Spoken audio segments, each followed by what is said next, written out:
the Star Spangled Banner at the famous Woodstock Music Festival in 1969, in which he used his guitar to condemn the war in Vietnam by evoking the sounds of artillery explosions and air raid sirens.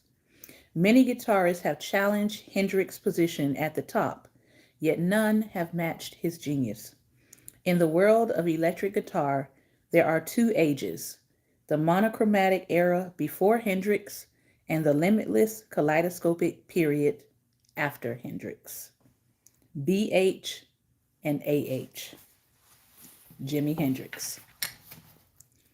Now let's travel on into another musical icon, and that is Aretha Franklin.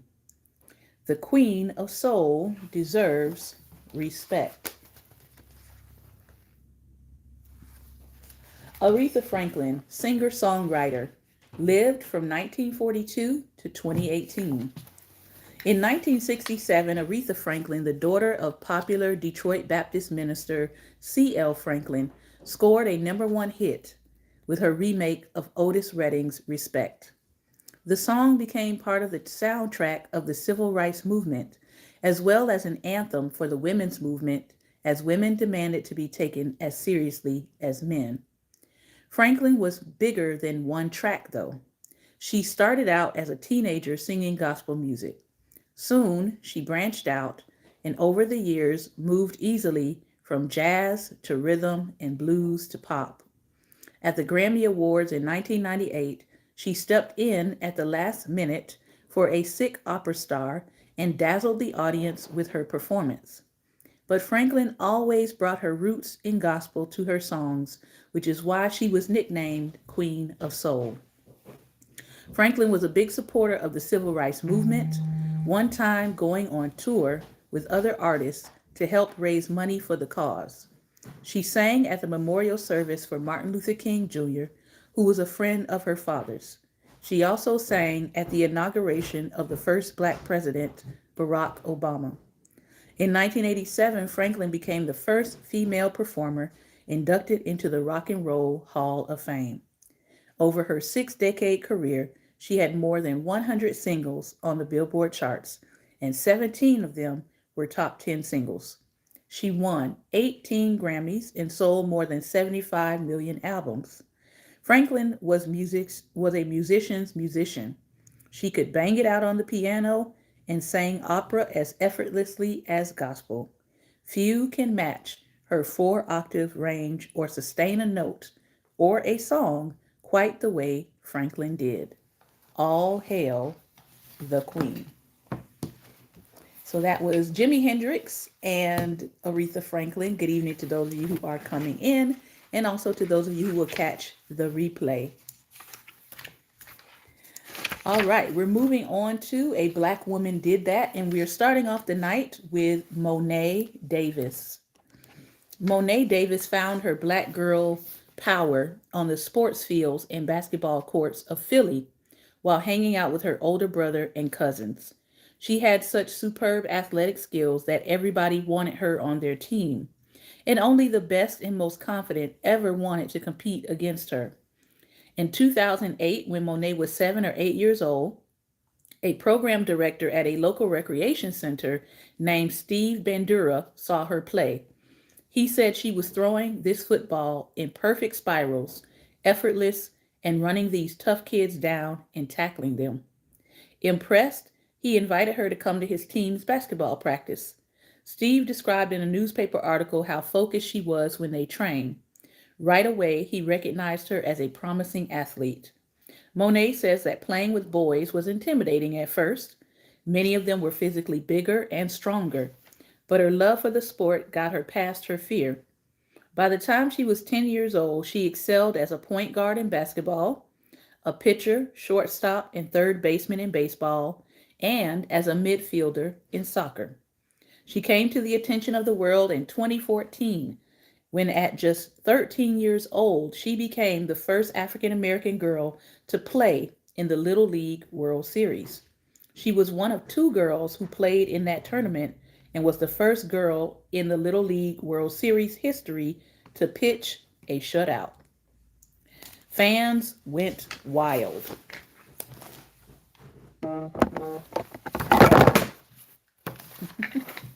And apparently my screen is going wild too. There we go. Hold on just a second. All right. Fans went wild and people around the world took notice. It was bottom of the sixth. I knew I had to throw a strike in order to end the game. And as soon as the ball left my hand, I knew that from that day forward, my life would never be the same, Monet said. Right after the tournament, Sports Illustrated did something it had never done before. It put a Little League baseball player on its national cover. Below the photo of her pitching was the headline, Monet, remember her name. Monet's history-making athletic accomplishments led to more unexpected opportunities. She starred in a Chevrolet car commercial that was directed by Spike Lee. She recorded camera phone videos with her music superstar Drake and met President Barack Obama. She also collaborated with writer Harry Beard on a book about her life and her experiences, making sports history at such a young age. It is called Monet Davis, Remember My Name. The star student athlete became one of America's most famous and inspirational young women. Monet has proudly shared in interviews, a lot of girls have told me that because of me, they play baseball or they play on an all-guys team. She is far from her peak in athletics or in life. In 2019, she started school at Hampton University and HBCU in Virginia, playing softball as a member of the Lady Pirates. Her fans can't wait to see what's next for her promising life and her powerful pitching arm. I throw at 70 miles per hour, she says. That's throwing like a girl. Lifting up girls one sneaker at a time. Monet Davis has used her fame to support good causes and to learn about branding in business. In 2015, Monet partnered with footwear company M4D3, which stands for Make a Difference Every Day, to design a sneaker line. Some of the profits from her sneaker sales were given to Plan International USA program called Because I Am a Girl, which helps girls around the world gain access to education. Next up, Debbie Allen. Now, Debbie Allen was born and raised in Texas, but Debbie will tell you that her mother raised her and her sister Felicia as children of the universe, and therefore they did not feel defined by the prejudice they faced in racially segregated Houston. At 8 years old, Debbie auditioned for the Houston Ballet Foundation and was turned away because of her race. Debbie tested the waters again a few years later, but the foundation rejected her for a second time. Then, after her parents separated, Debbie's mother decided to move the family to Mexico City for a while. Mexico City was the first place Debbie lived where she could eat a hamburger at a lunch counter without any trouble. It was also where she was accepted into her first dance company, the Ballet Nacional de Mexico. After 2 more years of training and performing on stage, Debbie went back to Houston and auditioned for the foundation again. And this time, in 1964, 6 years after her first audition, 14-year-old Debbie was accepted. She was the first Black student at the Houston Ballet Foundation. Debbie had leapt over one big obstacle, but she would face others. No amount of education or accomplishment can overcome prejudice in every situation, even when you are a powerhouse of a dancer like Debbie Allen. When she applied to the North Carolina School of the Arts, she was told her body type was the reason she was rejected. Her brown skin, curvy body, and curly hair didn't fit the look that they were after. For the rest of high school, she focused on her studies, and then she found a new path. Howard University in Washington, D.C. in the 1960s was a different, more racially inclusive world, and it offered her the best of what she needed: a strong academic experience, vibrant personal experience where she felt supported, inspired, and encouraged.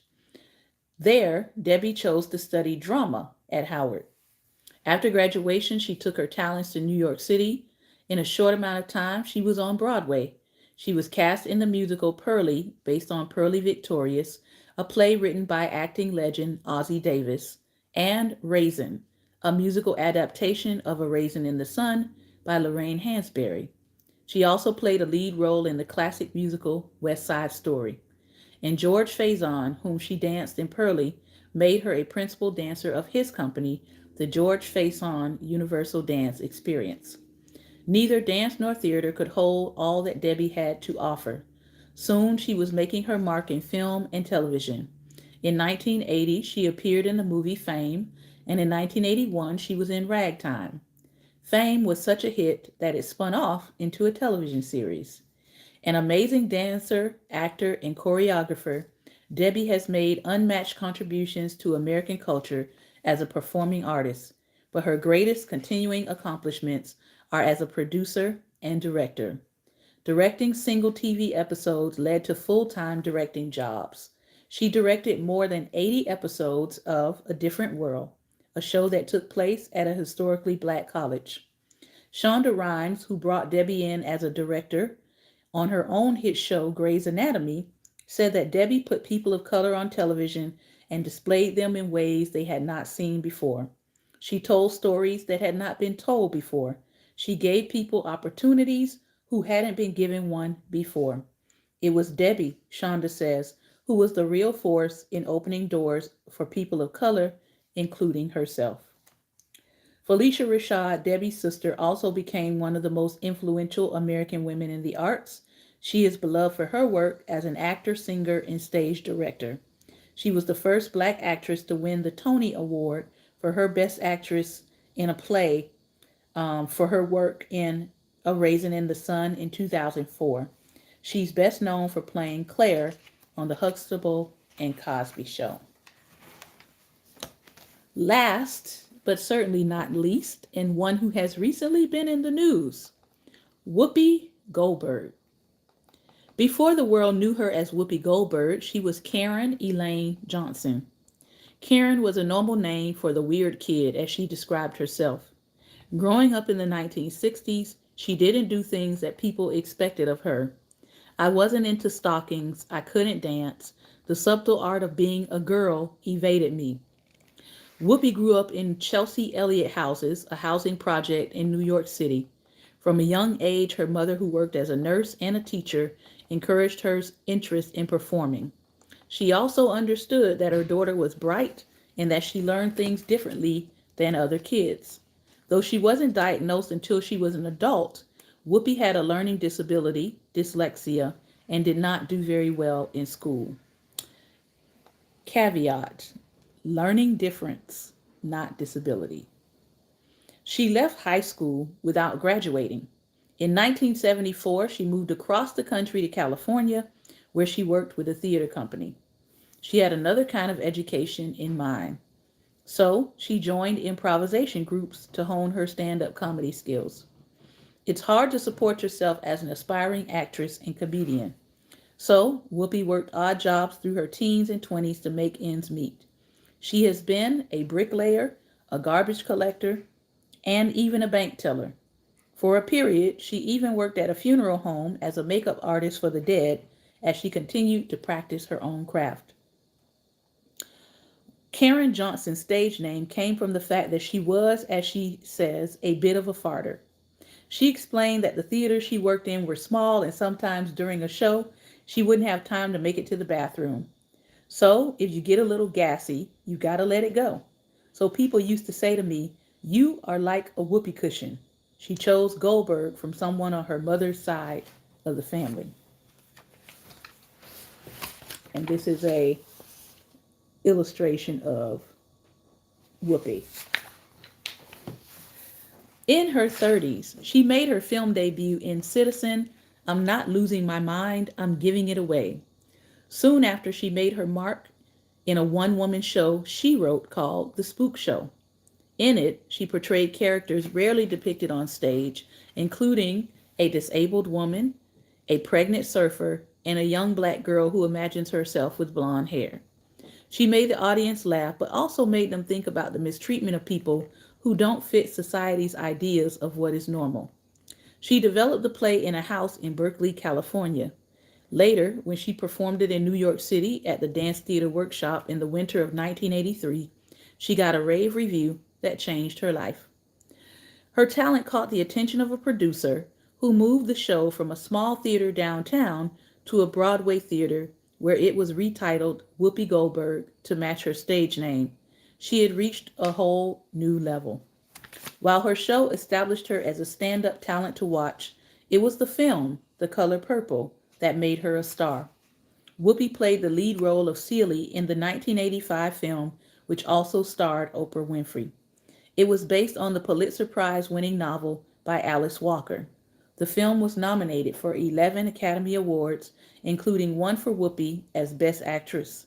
5 years later, her next big box office hit, Ghost, earned her an Oscar for Best Supporting Actress. But conquering stage and film was not quite enough for Whoopi. She is also the author of many books, starting with a retelling of Alice in Wonderland in 1992 and followed by nearly a dozen more, including a 6-book children's series called Sugar Plum Ballerinas. In her early 50s, when most megastars would have kicked up their feet and simply enjoyed the fruits of their labor, Whoopi took on something new and big to her. She joined daytime television as talk show host leading the team at The View.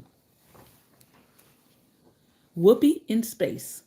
Whoopi Goldberg made regular appearances on Star Trek: The Next Generation starting in the late 80s. She was a huge fan of the original Star Trek, which began in 1966, in part because it featured Nichelle Nichols in the role of Lieutenant Uhura. Speaking with the show's creator, she asked, "Do you not know that prior to your show, there were no black people in any sci-fi anywhere?" She said that seeing a black woman on Star Trek made her think, "Oh, we are in the future." She said, "Uhura did that for me, so I want to be on your show." All right. Quite a bit of people tonight. We had Monet Davis, Debbie Allen, Whoopi Goldberg, Jimi Hendrix, and Aretha Franklin. So if you missed any of those, I encourage you to go back, rewind once we're done, and catch the beginning of those read alouds. So if you would like to share something that you thought was insightful about any of those people tonight, please feel free to click on the camera and I will add you in and we will have some conversation.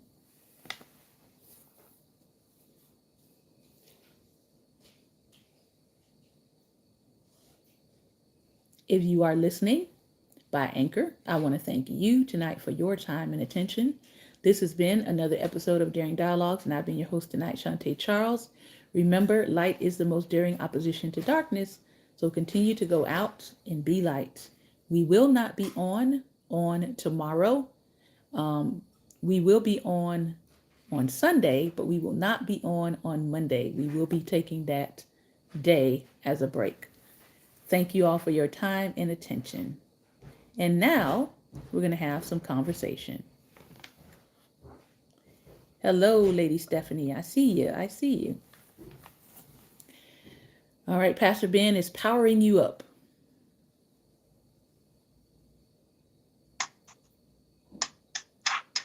Good evening. Good evening. Where do we want to start? Listen. Myself, I would start with Debbie Allen because how many times must you get rejected? But she kept coming back because she knew who she was. Good evening, Lady Stephanie. Yes, exactly. Debbie Allen, and look how big she became. And you would think some of these people would feel bad about their decisions, but we know they don't. We know they don't. So, well, when she came back the last time, we gave her a break. But we still wouldn't let her dance because her hair was too curly. The third time. Yeah, her hair was too curly. The real reason was she was black. Her body, when they said body style, yeah, okay. We heard that. Mm-hmm. We heard that, okay, she was black. She had to go to Mexico. Mm-hmm. in order to start taking dance lessons. Now this is the same. This is the second person we've heard that from. Because remember, Langston Hughes' father took him to Mm-hmm. Mexico City. Yes. So we need to do a little bit of digging on Mexico City connection with Black people. I'm sure they've got some good history there Mm-hmm. to check out. So people go there to become successful or to start their road to success, then come back here and America benefit off that. Yep. Okay. Mm-hmm. Yeah. All right. All right. Continuing up to be America. Yep. All right. Let's go to Riri. Aretha.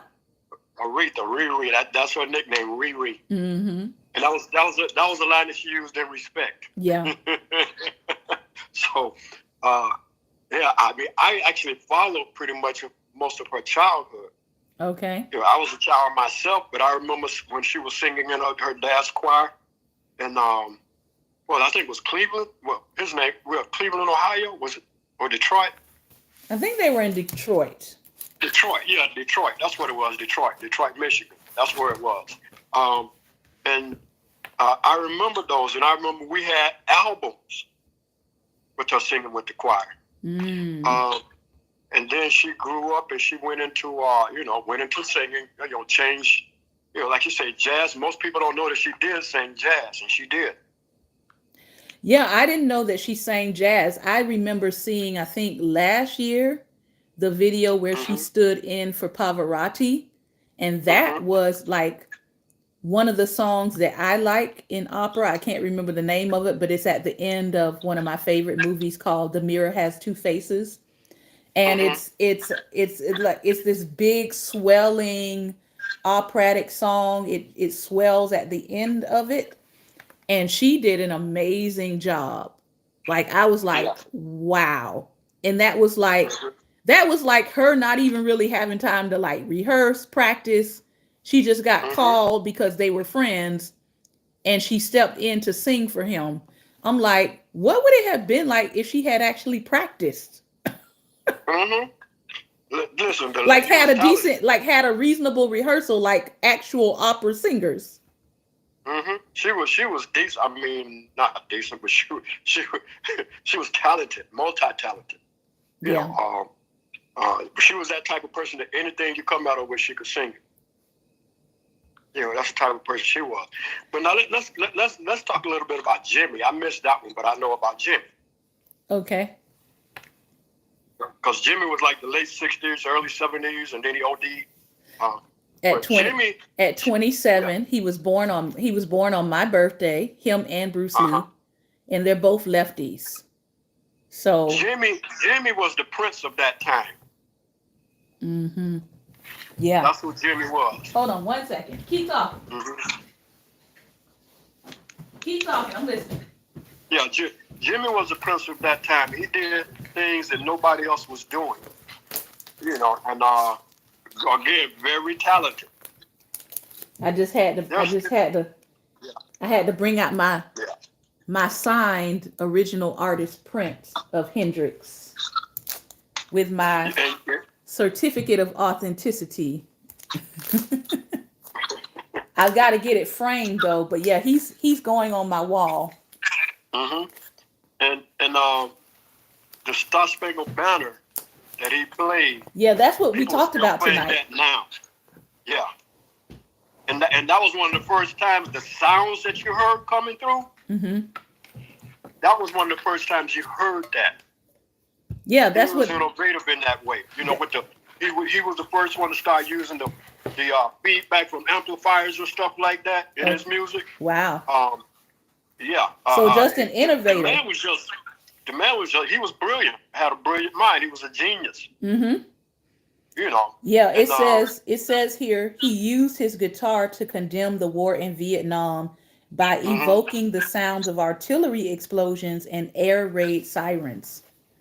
So he was like mimicking war sounds with his guitar. Right. Yeah, and the Star Spangled Banner. Wow. Oh yes. Yes, and you couldn't miss it. Listening to that song, you hear it. You know what's going on. You know when You know when it's whistling through the air, because Mm. he did all that on his guitar. Yeah, I want to go back and listen to it. I don't want to play it on here because I don't want them saying a copyright violation or whatever. But Right. I encourage Hmm. people to go and listen to his rendition of the Star Spangled Banner. Yeah, it's powerful. It is. It is powerful. Now let's do Monet, Yeah, Monet little Davis. black girl, Mm-hmm. multi-sports Mm-hmm. with boys and excelling in it. Uh-huh. At 13. Mm-hmm. Yeah, at 13. Okay. Um, I mean, Making listen, magazines do something they never did before. right, And you right. know people don't like that. Uh-uh. How dare you Nope. put this little teenage black girl on your cover Hmm. as someone to be admired? Yes. That we don't want that. That's not what that goes against our narrative. Yeah. I mean, and you didn't even start with one of our little kids. You started with a black child. Right, a black child. So that right there makes people unfortunately upset.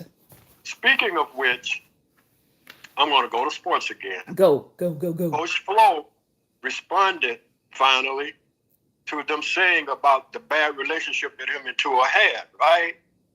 And he spoke. And he let them know, no, me and Tua were great. I pushed him as a coach, and he pushed me as a player. He said that's what great coaches and players do. Mm-hmm. We push each other. And he spoke about the talent that Tua has. See, now, people want to say that he wanted to trade for Deshaun Watson, but it was leaked, and you don't hear people talking about it too much. Before the season even started, Stephen Ross was making phone calls to get Deshaun Watson. Mm. See, so no, it wasn't Flo. It was the man that they saying, oh, he's right, he did nothing wrong, and Flo, the black man, defending himself, he's wrong for defending himself against the white man. See, that's what it all boils down to. I mean, let's not even play with it. But anyway, the heading said they were interviewing me, and the heading said, it was speaking of the thing, and it says, "Finally, Flo speaks." You get it right from the horse's mouth. Now that was this white lady on there said more like from the horse's, the rear end part. Mm. And I said, "You would know." And she responded with something. I went to respond. It won't even let me open. Wow. Because they do that to me sometimes. See, they'll block me for a certain period of time, and because they don't like truth. See, they don't like truth. So I was like, listen, even if she used the N word, let me see it, because it's not going to offend me, because I know that the word is actually Niger. See, so it's not going to offend. Shantae, I'm at the point where it's hard to offend me, really.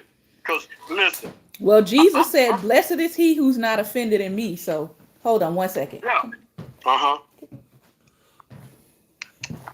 I wanted my hubby to step in and say hello. Hello there. Hello, Great dynamic world changes. Thank you. Yay. Okay, I got a yay. That's awesome. Okay, that's good. Well, the Lord, two things the Lord gave me today. He gave you a shopping details. Like it's one thing he told me to do said, stop by this one shop. Just go there and just look.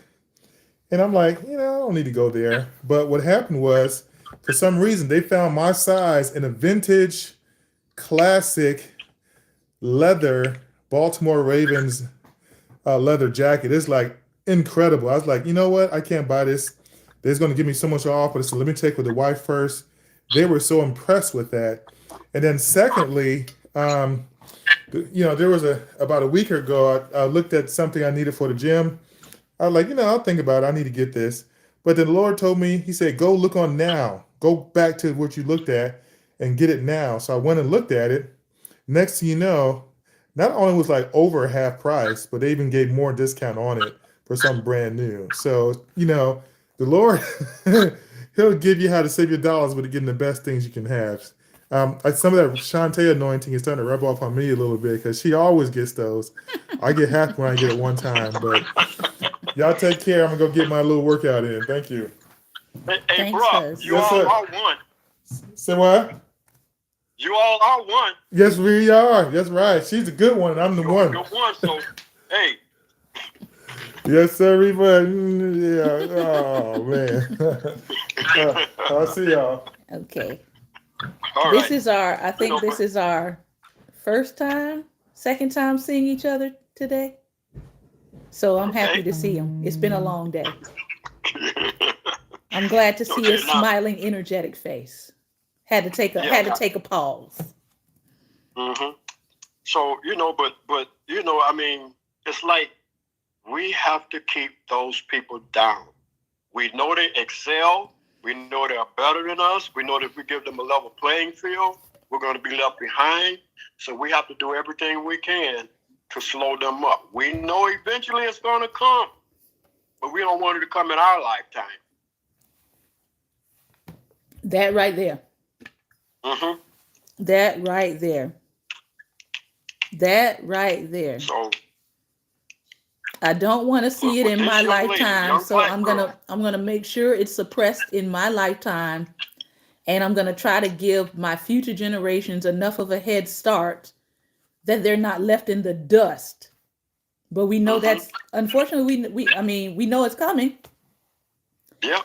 because if history is history, and we know it is, Rome did not stay on top forever. No, it didn't. Greece did not stay on top forever. Babylon did not stay on top forever. Egypt did not stay on top forever. So, Nora. I mean, I'm just saying, world history should tell us something. Nations have patterns. Yes. Nations rise and nations fall. And the fall of nations goes through what they call a 10 pattern cycle. Let me see if I can find it. Let me see. Fall of nations. As we start wrapping up here. That's the beauty of having your own show, because you can talk about whatever you want to talk about. Yeah. And we can go from Black history to why nations fall apart. Let's see. This is one that says 10 reasons countries fall apart. This is not the one I'm looking for, though. But this one has lack of property rights, forced labor, also known as slavery. I don't know why people love to say everything but slavery. Right. Involuntary servitude, slavery. Forced labor, slavery. Okay. 3, a tilted playing field. So tilting the playing field in one person's favor. The big men get greedy. All the elites taking all the money. Elites blocking new technology, shutting your nation off to new technology. No law and order. Yeah, that's here. A weak central government. Yeah. Bad public services. Yeah. Look at what happened in Texas with the power grid and people literally dying because of their jacked up power grid. Political exploitation. Yeah. I think that's really clear now. If it wasn't clear before 2016, it's really clear. And fighting over the spoils of war. I mean, come on. But that's not the one I'm looking for. There's one called, I think it's called Why Great Nations Fail or Fell. And let me look at this one.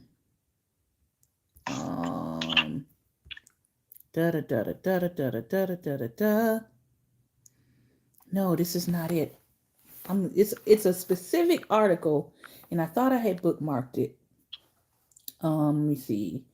Great nations that fell had these in common? Okay. Empires fall.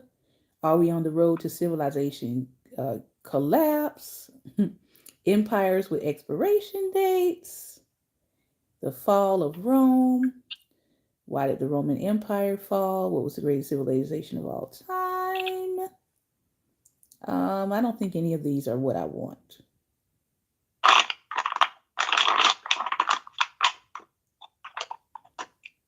I don't see it. Let's see. Common factors of civilizations, the rise and fall. Factors that give way to rise and fall: government, religion, education, and military power.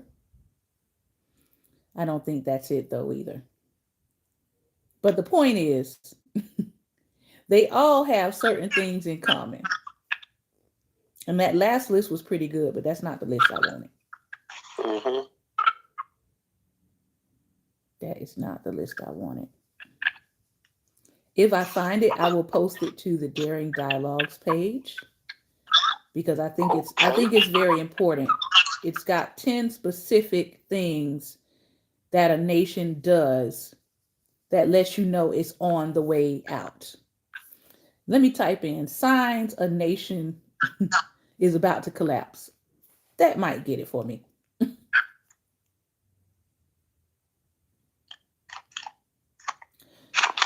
Let's see. How do you know when a nation is about to fall apart? Let's see. Well, this person put 10 signs that America is headed for certain collapse. I don't know about that. That look like one of those right-wing sites. I don't need that.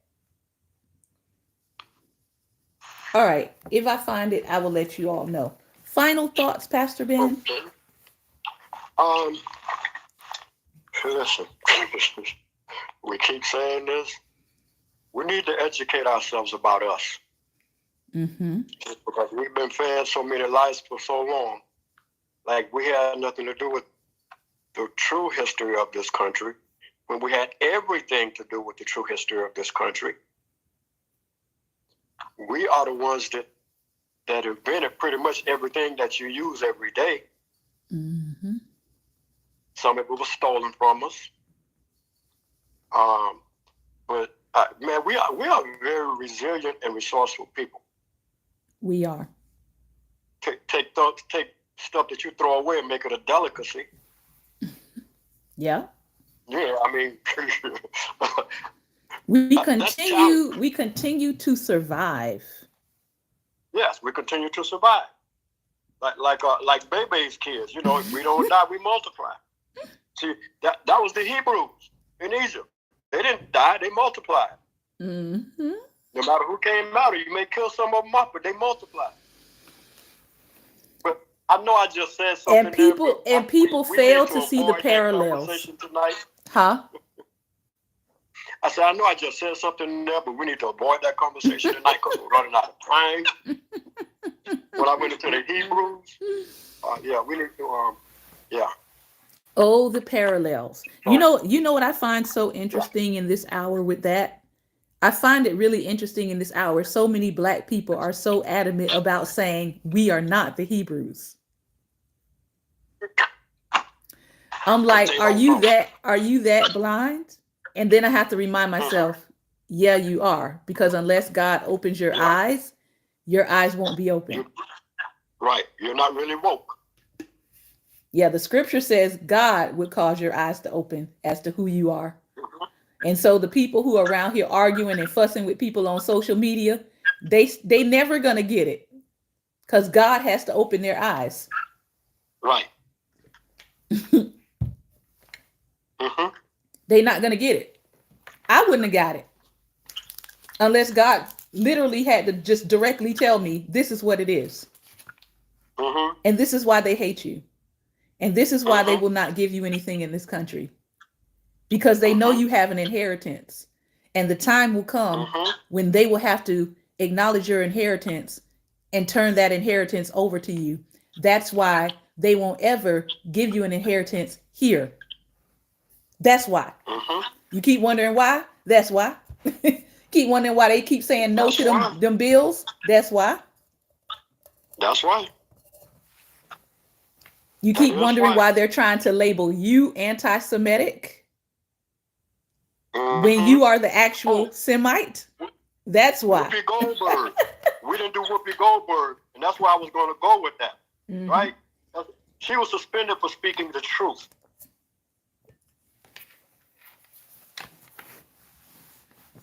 I know, Shante. I know.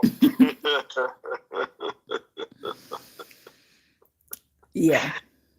As I said, I'm not here to convince anybody of anything. Mhm. I'm just here to make you think. I'm not here to convince you. I'm just here to make you think. And perhaps Mhm. in that thinking, you will go do your own research and be convinced within Yeah. your own self. Yes. But I am thoroughly persuaded. Mhm.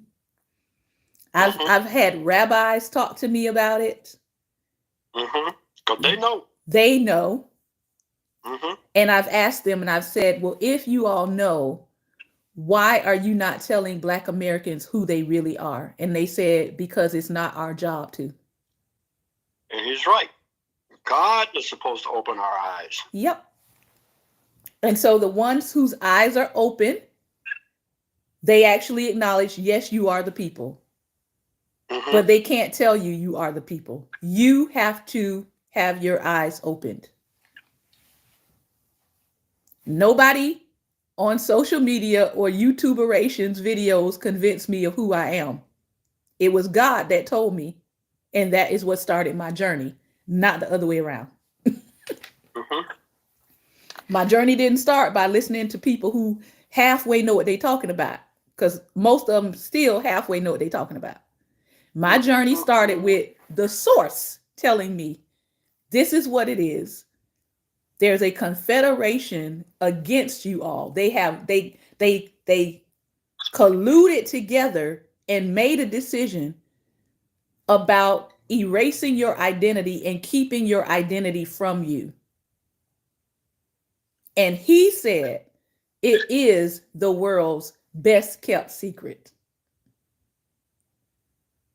That's why they will use you and include you on things, because they know if they add in a Hebrew whom the Lord has blessed, then Will their be successful. endeavor will be blessed.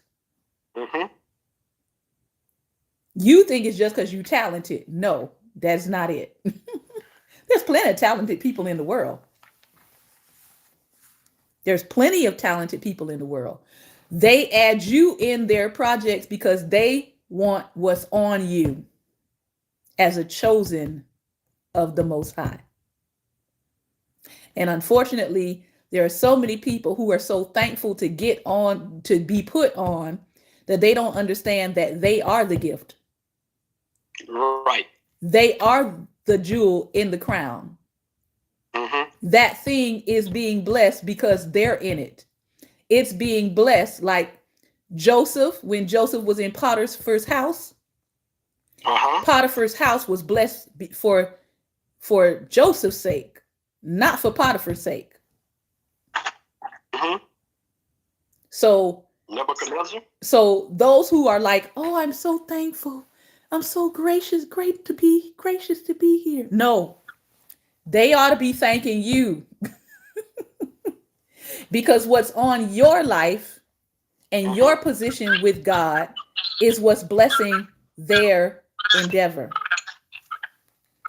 And so, yeah, I mean, the chosen have made Babylon lots of mammon. I'm gonna say it one more time. Somebody gonna get it. The chosen I got it. have made Babylon lots and lots and lots and lots of mammon. And when the chosen want to get out of their contracts with Babylon, Babylon says, oh, no, no, no, no. We need you to make us some more bricks called music. We need you to make some more bricks called shots in that net. We need you to make some more bricks called running that pigskin across that line. Mhm. No, you will not be getting out of these contracts so easily. So we just have to understand the underpinning of things. I had something very weird happen to me today, and I'm gonna get off. But I was doing that thing that all of us Americans have to do, which is pay our tax to Rome, because that's where your tax money go. Again, just do your research. So in paying my taxes to Rome and sending those taxes off, I'm telling you, your tax money goes to Rome. It don't go to the United States. Okay. So it's sending my tax money off to Rome. And putting, send it off in the mail. My receipt came to 666. I said, well, it's a good thing I'm not a superstitious person, but I just thought it was so ironic. I thought it was so ironic that the very place who was collecting my money, that it literally came out to be came to my mind when you said $6.66. And I just had to laugh, and I had to say, well, the devil sure be getting paid, don't he? But as I went on about my day, right, I had the receipt sitting on my passenger side.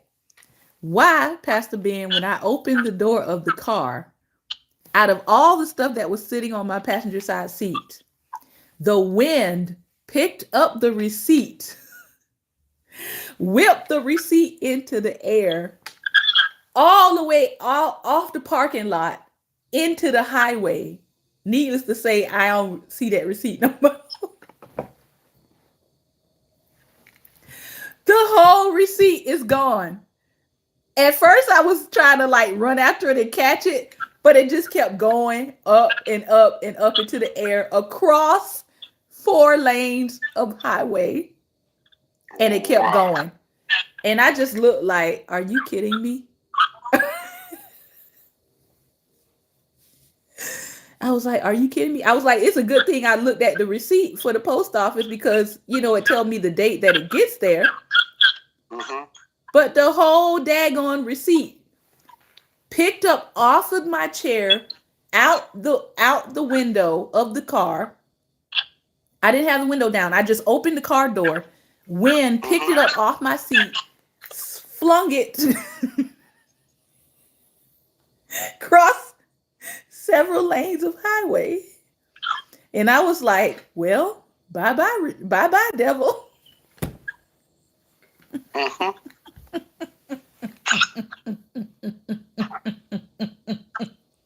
Right, Lady Stephanie, let it go. Let it go. I said, what? Pastor Ben, I had other pieces of paper on the seat. I had other receipts on the seat. That one up. It picked that single receipt up and flung it across the highway. 4 lanes of traffic. I was like, it's cold. It's gusting wind. There's no way in the world I'm finna leave my car, cross 4 lanes of a highway to go chasing after a receipt with 666 on it. The devil is a straight lie. So I said, well, I guess I wasn't supposed to take that home with me. I guess it had to exit. But I was like, wow, that was really something to behold. It really was. It was strange, but it was something to behold. It just made me pause for a moment. So I said all that to say, the Lord works in mysterious ways. What do old folks say? His wonders to perform.